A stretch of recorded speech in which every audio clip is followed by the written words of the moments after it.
挑战只能使用羽球通关原神完结篇，具体规则在这里。在上期咱们已经通关了须弥，晚上塔咱们也是通过快速体验完成了，所以咱们最终前往该系列的最后一国分担。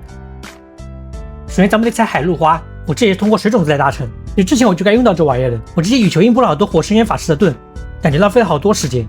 接着咱们也是进行了一场审判，从这个角度看也是有着小圆脸，感觉肉肉的。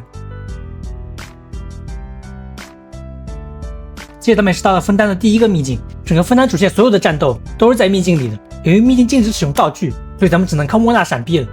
这第一个秘境只有分担机器人，还是比较简单的。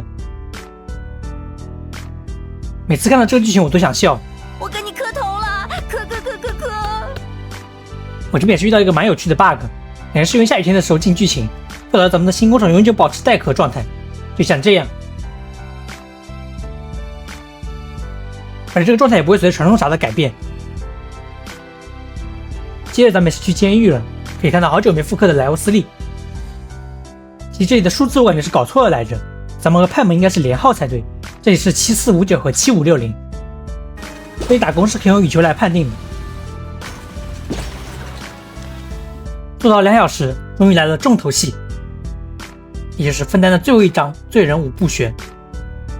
首先打的就是分担最难秘境，这个秘境怪多且血厚，像这里的七月游侠就不好打，注意不要离他太远，否则他会起飞，那么咱们就打不到他了。我发现这个太阳水莫娜可以直接上去，这样来说都会被强制传送回陆地的。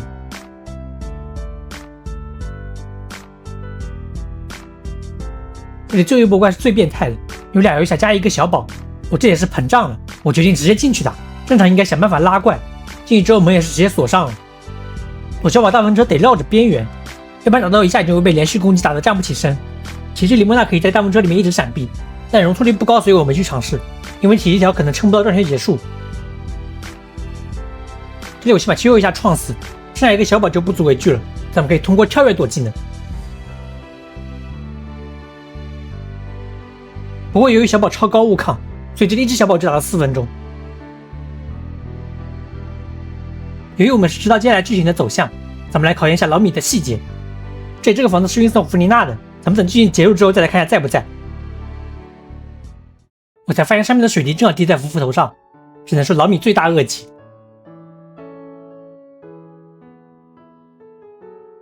审判你的理由是，你根本不是神明吧，弗妮娜？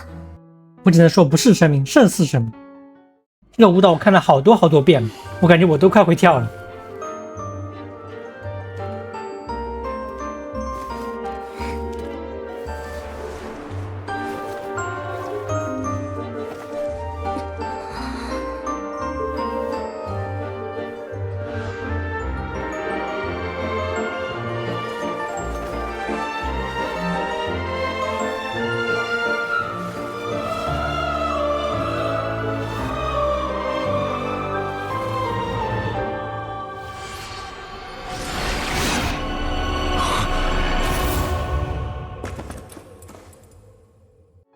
声音执行1阶段就躲技能即可，传动起条会自己慢慢加的。不得不说，去 UI 模式下这个战斗真的好看。如果这个鲸鱼再大一点就好了，感觉还是不够胖，都喝了这么多太海水了。当然可能是速度原因导致没啥压迫感。2阶段只要破40盾就行了，也是非常轻松就能拿下。那分担主线咱们也就完成了，咱们来揭晓谜题。这里的房子确实被移除了，比较可惜的是没有洞，要是2个洞去歌剧院就更好了。那么分担主线就彻底完结了。接下来的是睡前故事，我又想吐槽一下自动寻路，这里是要去河对岸，然后自动寻路指示我是这样做的。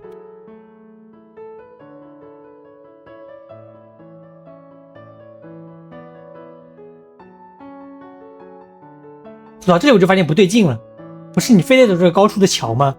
这就是隐藏 UI 的坏处，看不见小地图是这样的。这边也是有一场硬仗，可以看到有2冰法师1火法师，我这边也是用羽球先勾下怪，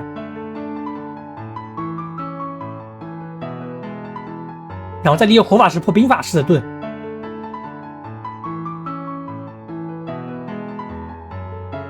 最后再用羽球砸死冰法师，然后再如出一辙干掉另外一只，最后再送咱们的内鬼火法师去河里。接下来就是本彩蛋的最后一个本了。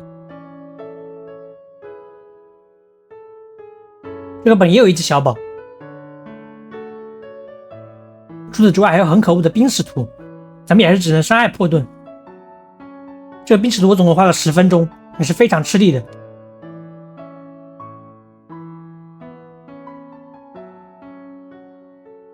我才发现这里原来有特殊语音，不再是前面的区域，以后再来探索吧。你要去哪里呀？大英嘱托给我们的事情还没完成呢。至于我为什么发现了，因为我又迷路了。这里也同样不让开大地图，我只能乱逛。不过最后咱们是成功完成了这章，那么这次只能手语球挑战也就完成了。这次挑战我是1原石都没花的，只抽了送的粉球和篮球。既然挑战结束了，咱们也是开启 UI， 可以看到一大堆的红点。